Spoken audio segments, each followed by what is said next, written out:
রাজনৈতিক নেতাদের অবৈধ সুবিধা রোধে কঠোর অবস্থান সরকারের। স্বরাষ্ট্র উপদেষ্টা জানিয়েছেন, কোনো রাজনৈতিক দলের নেতাকর্মীকে অবৈধ সুবিধা দিলে সংশ্লিষ্ট পুলিশ সদস্যদের বিরুদ্ধে কঠোর ব্যবস্থা নেওয়া হবে। তিনি স্পষ্ট করে বলেন, আইন সবার জন্য সমান, কেউই ছাড় পাবে না, তা সে সরকারি কর্মকর্তা হোক বা দলীয় কর্মী। মঙ্গলবার রাজধানীতে আইনশৃঙ্খলা পরিস্থিতি পর্যালোচনা সভায় তিনি বলেন, আগে যেমন খালি ওই জিডি করে রাখতে হতো, কেস না, এইবার সাথে সাথে তারা পানিশমেন্টে আওতায় নিয়ে আসা হবে। পুলিশ বাহিনী জনগণের সেবক, কোনো দলের নয়। দায়িত্ব পালনে নিরপেক্ষতা বজায় রাখতে হবে। কোনোভাবে পক্ষপাতিত্ব বা রাজনৈতিক প্রভাব খাটানোর চেষ্টা ধরা পড়লে তাৎক্ষণিক বিভাগীয় ব্যবস্থা নেওয়া হবে।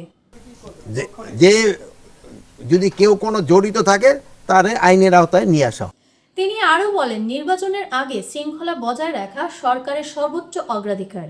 এজন্য মাঠ পর্যায়ে আইন শৃঙ্খলা রক্ষাকারী বাহিনীকে সতর্ক ও জবাবদিহিতার আওতায় রাখা হচ্ছে।